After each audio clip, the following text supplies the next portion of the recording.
C'est vendredi et c'est le sport que nous évoquons. Nous évoquons donc les sujets de sport avec notre invité. On va parler du championnat de première division au Togo, la 8e journée Maranatha qui reste toujours en tête. Nous évoquerons également les éliminatoires pour la CAN Cameroun 2019. Le Togo passe à la trappe de l'Algérie et puis le mondial 2030. L'Espagne pour une candidature commune avec le Maroc et le Portugal. Hervé Pisa, notre consultant sportif, est avec nous. Bonsoir Hervé Pisa. Bonsoir Samuel. Alors, le championnat de première division au Togo, la 8e journée, Maranatha est en tête. Est-ce que c'est une surprise? D'abord, moi, ça me fait un peu... Comment ça peut être une surprise? Ça ne peut pas être une surprise, nous sommes qu'à la 8e journée. Et puis, bon, écoutez, vous savez, lorsque je regarde un peu le classement de ce championnat par rapport aux équipes, je me dis vraiment que nous sommes dans un football amateur. Parce que Maranatha est aujourd'hui en tête avec combien de points de différence avec le dernier? Mais celui qui le suit, son poursuivant immédiat, ils sont à 1 point.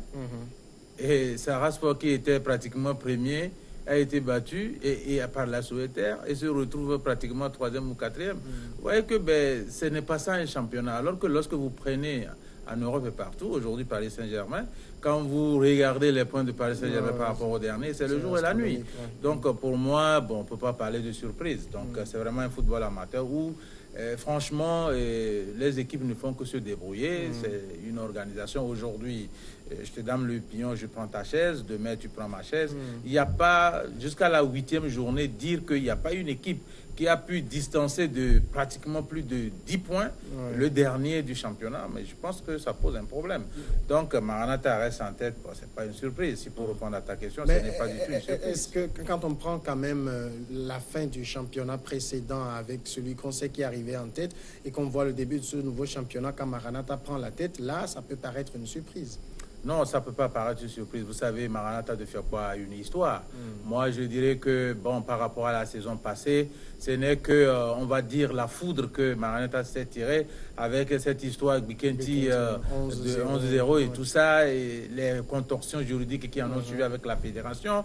Et donc, l'équipe a dû prendre un coup, et puis ce n'est pas les mêmes joueurs. Mais on va dire que par rapport à cette saison, je l'ai toujours dit, certains sont devenus des parents d'élèves. Donc, pour aller chercher, je pense que dans un championnat professionnel, pour aller chercher, vous allez des joueurs aguerris à la chose. Aujourd'hui, on prend des joueurs d'à peu près. C'est des joueurs aujourd'hui, 2 joueurs qui quittent Asco de Cara, ils vont dans l'espoir de Thévier.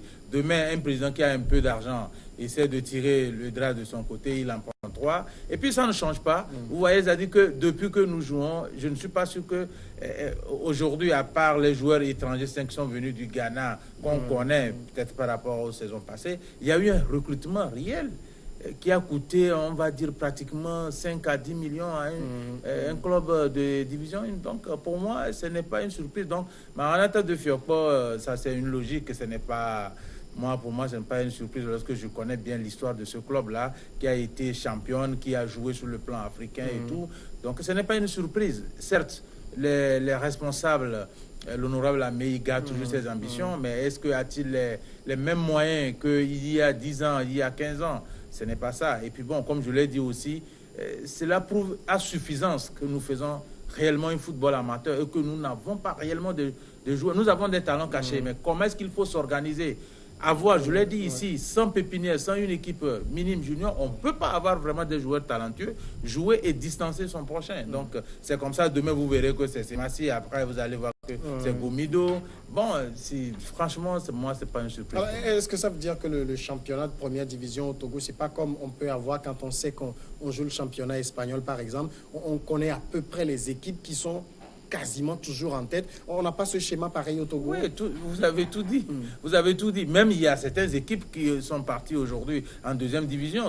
Est-ce que vous allez me demander si c'est une surprise? C'est une mauvaise organisation, c'est un football amateur. Lorsque vous avez un football amateur et que, comme tu l'as dit, vous n'avez pas ce schéma, comme en Espagne, vous avez toujours Real Madrid avec Barcelone aujourd'hui, les Atlético Madrid qui vraiment font chose, et les Séville et tout ça. Vous n'avez pas vraiment le schéma de ces équipes-là togolaises. Aujourd'hui, vous allez voir Koroki, qui a été l'équipe championne la saison passée. Est-ce que vous l'attendiez? Chamba a une histoire. Bon, c'est vrai qu'elle a une histoire par le passé, mais il y a 5-6 ans, ce n'était pas ça. C'est Massi également. Donc, je pense qu'il va falloir quand même que nous améliorons Hein, ça ne m'étonne pas lorsque c'est un football amateur. Aujourd'hui, celui-ci prend la chaise, demain c'est l'autre. Ça ne m'étonne pas. Finalement, le problème, c'est au niveau des responsables des clubs, au niveau des entraîneurs, au niveau des joueurs. C'est où le problème avec le championnat togolais? Ben, le championnat togolais, je pense, Samir, nous l'avons débattu ici plusieurs fois. Tant que nous n'allons pas quitter le sol pour nous mettre debout, dire que nous voulons vraiment que nos clubs ressemblent à des entreprises et que nous jouons pour gagner, nous jouons pour former des joueurs, nous jouons pour un objectif demain. Nous ne pouvons que rester à l'agonie. Nous ne pouvons que participer à ce genre de championnat. Est-ce que vous voyez? Donc, lorsque Claude Leroy est arrivé ici, je l'ai dit, on dit, bon, on dépose ses valises. Pour quel championnat? Et qu'on a un objectif pour le Togo. Pour quel championnat? Aucun club, je vous ai dit ici, l'Est Togo, les clubs les mieux nantis n'ont même pas de stade, n'ont même pas de terrain.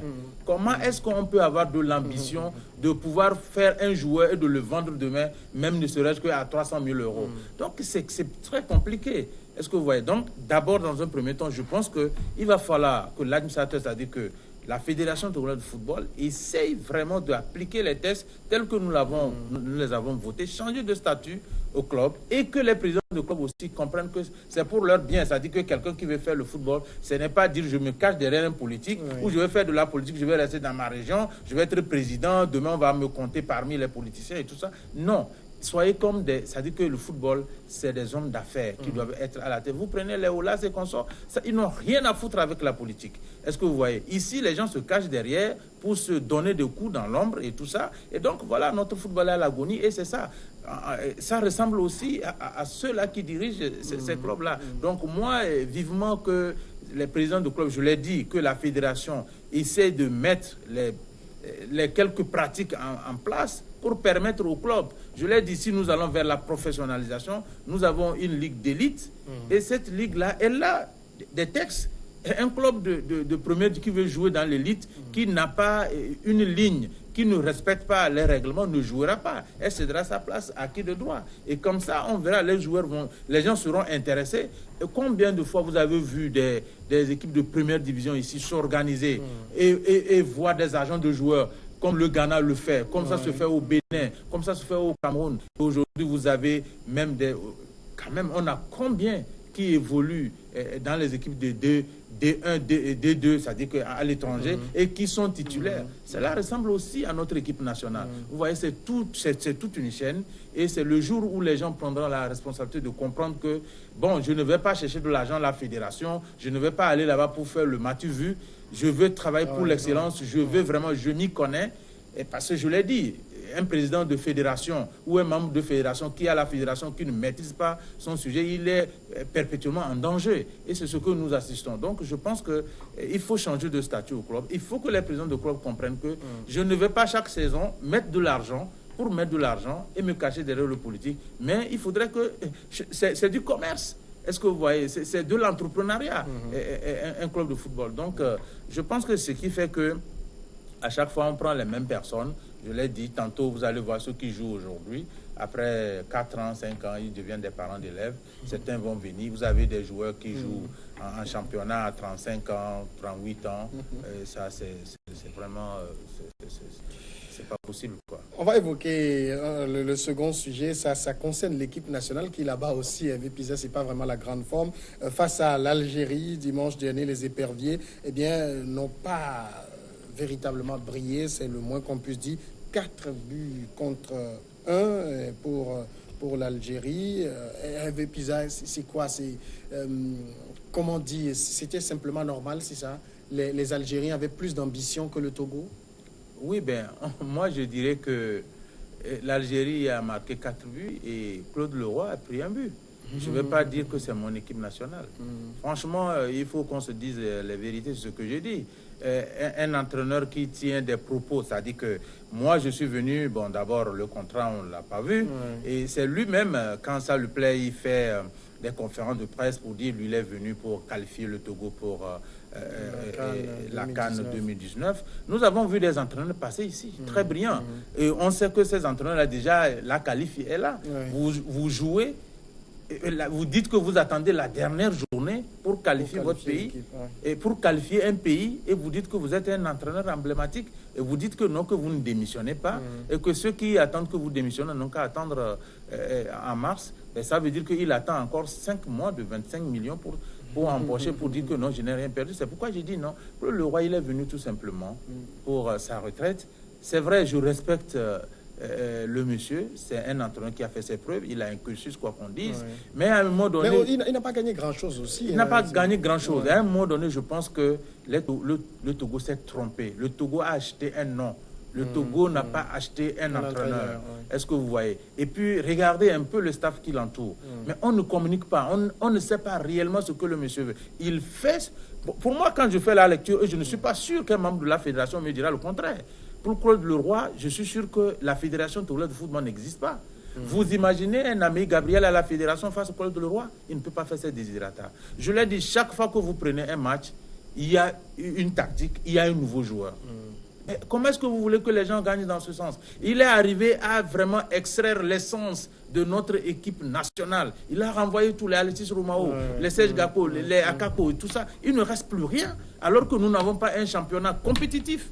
Il va chercher les binationaux que nous ne connaissons pas. Certains sont blessés, les Sounou et consorts, ils sont blessés. Vous voulez qu'on fasse comment? Et puis, la dernière fois, quand vous remarquez, par exemple, Koulou Maglimé, apparemment, le monsieur ne savait pas qu'il devait être titulaire. Et on lui met un Mahrez qui joue à Man City. Mais écoutez, c'est le jour et la nuit. Donc, franchement, c'est ça.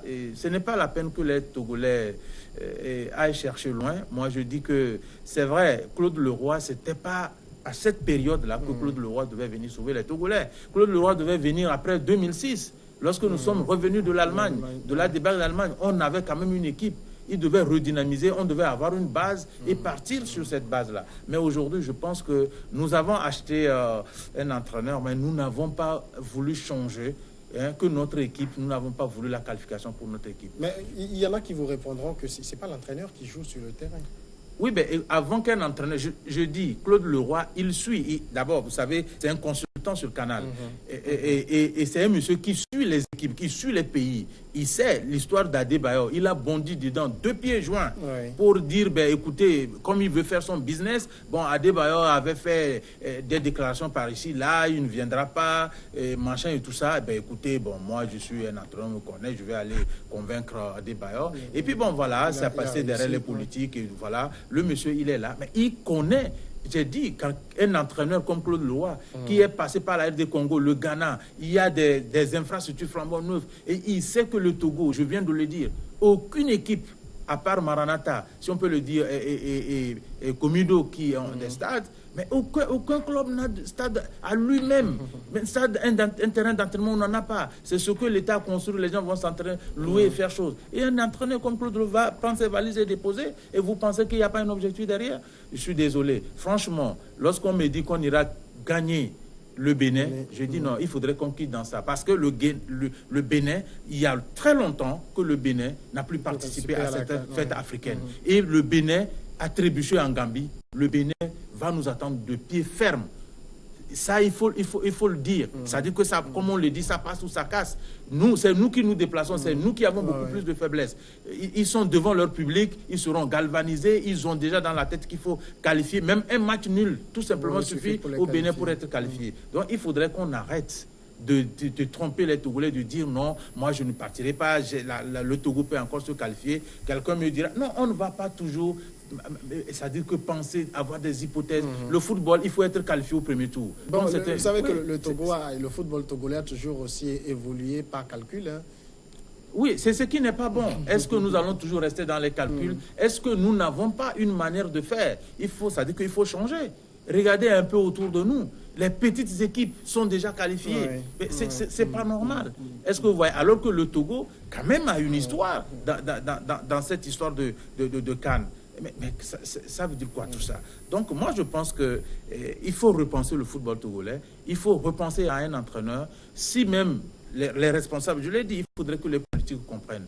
Il faudrait d'abord sensibiliser, faire comprendre aux acteurs que ce n'est pas par le football, c'est-à-dire que ceux qui veulent avoir de l'argent, ce n'est pas forcément passer par le football. Vous n'êtes pas obligé. C'est-à-dire que ceux-là qui ont l'amour, qui veulent, c'est-à-dire que tout le monde dit non, moi c'est la passion, machin et tout ça, alors que ce n'est pas ça. Il faut laisser ceux qui aiment la chose faire. Et maintenant, il faut que le politique comprenne ça aussi. Il ne faut pas mettre des gens qui vont venir vous raconter des ragots sur des gens, non, vous savez, celui-là, il n'est pas avec vous, celui-ci est comme ça. Non, celui qui n'est même pas avec vous et qui maîtrise son sujet et qui doit vous donner des résultats, je pense que vous devez penser à ça. Et il faudrait aussi que les ministres qu'on nous nomme à la tête des fédérations, il faudrait que ce soit des gens au moins qui soient passés à côté des stades, qui connaissent les normes et qui savent comment est-ce que cela doit se penser le football. Est-ce que vous voyez? Donc, pour vraiment le Togo, nous ne méritons pas ça. Nous méritons cette qualification. Et si un entraîneur est enrôlé à 25 millions avec les autres avantages pour nous qualifier, et il n'a pas pu nous qualifier au premier tour, transformant des attaquants en latéral, moi je pense qu'il y a un problème. Alors, dimanche, beaucoup ont dit également que si ça n'a pas marché, c'est le terrain, comme si les Algériens, ils avaient joué dans les nuages. Ben non, Samuel, ce n'est pas la peine de parler du terrain. Et quand vous prenez un capitaine, Adebayor, avec ses phrases... Qui s'est énormément plaint du terrain et qu'on voit... Et il l'a répété encore. Mais je pense que c'est tout simplement rigolo. Parce que vous ne pouvez pas dire j'emmerde le terrain, j'entube le terrain, et vous revenez. Et moi, si je suis entraîneur, c'est ce que j'ai dit. Est-ce qu'il n'y a-t-il pas vraiment un mariage entre Claude Leroy et Adebayor? Quelqu'un qui insulte un terrain, il abandonne, un capitaine qui abandonne le bateau. L'équipe joue ici, ils vont jouer en Gambie. D'abord, ils marquent des points en Gambie, ils reviennent ici, et on amène quelqu'un, un cheveu dans une soupe pour que les gens digèrent mal. Mais je pense que, franchement, Adebayor aussi doit comprendre la chose. Les Togolais, ça dit qu'il a une histoire. Ce garçon, nous l'aimons, il a fait beaucoup pour le Togo, mais à un moment donné, il faudrait qu'il arrête. Parce que l'équipe nationale, ce n'est pas son champ d'igname non plus. Il faut qu'il pense. Si entre-temps, ce n'est plus les belles choses entre toi et les supporters ou la population, il faut quand même que tu saches te mettre de côté ou bien que tu changes de stratégie. On ne peut pas nous dire que non, le football, on dit que je suis vieux, l'entraîneur vieux, le football c'est dans la tête. Et qu'est-ce qu'il en fait? Qu'est-ce qu'il en fait quand c'est dans la tête? Donc moi je pense que tout ça, notre équipe nationale, on a besoin de repenser. Il faut un vrai manager autour des éperviers.